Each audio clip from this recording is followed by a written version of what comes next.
সার নাই, পানি নাই, জমি তো বুড়া মানুষ হয়ে গেছে। তোমার কথা ঠিক, কিন্তু নান্নু ভিএস যে বলল সঠিক সময়ে সেচ ও কম খরচে জৈব সার ব্যবহার করলে নাকি ফলন বাড়বে।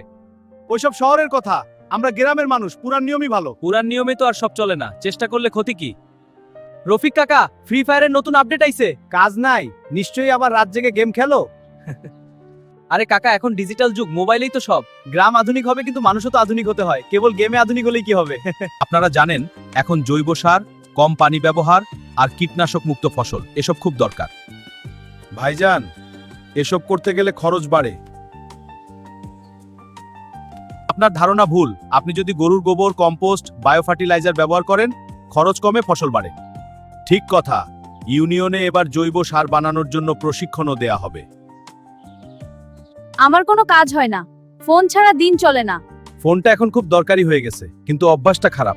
ফোন দিয়ে তুমি কমিউনিটি ফার্মিং এর ভিডিও দেখে শিখতে পারো। গেম খেলে সময় নষ্ট না করে কাজ শিখলে তোমারই লাভ হবে। ঠিক আছে ভাই।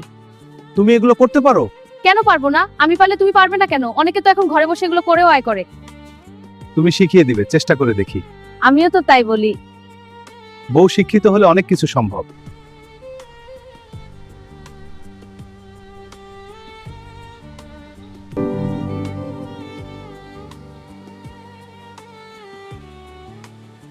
বিয়ের সাবের পরামর্শে জৈব সার দিলাম, পানি কম দিলাম, অবাক ব্যাপার, গাছগুলো আরো ভালো হয়েছে।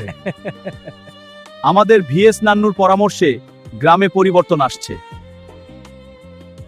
ভিএস কাকা, আপনার প্রোগ্রামের ভিডিও রেকর্ড করে ইউটিউবে দিচ্ছি, সবাই দেখতেছে। সত্যি দেখতেছে? ভালো। হ্যাঁ, অনেক ভিউ, গঠনমূলক কমেন্টও করতেছে অনেকে।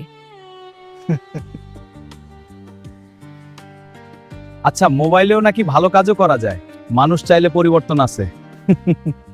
আজকে রফিকের সফলতা দেখে আমরা সিদ্ধান্ত নিলাম, গ্রামে একটা জৈব সার কেন্দ্র করব, সবাই প্রশিক্ষণ পাবে। আর এর জন্য যত কারিগরি দক্ষতা লাগে সব ব্যবস্থা করবে আমাদের ভিএস আব্দুর রহমান নান্নু।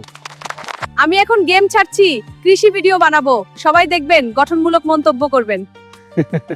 বন্ধুরা, শিক্ষা একটাই, পুরান ভুলে নতুন শিখি, নিজের গ্রামকে সুন্দর রাখি।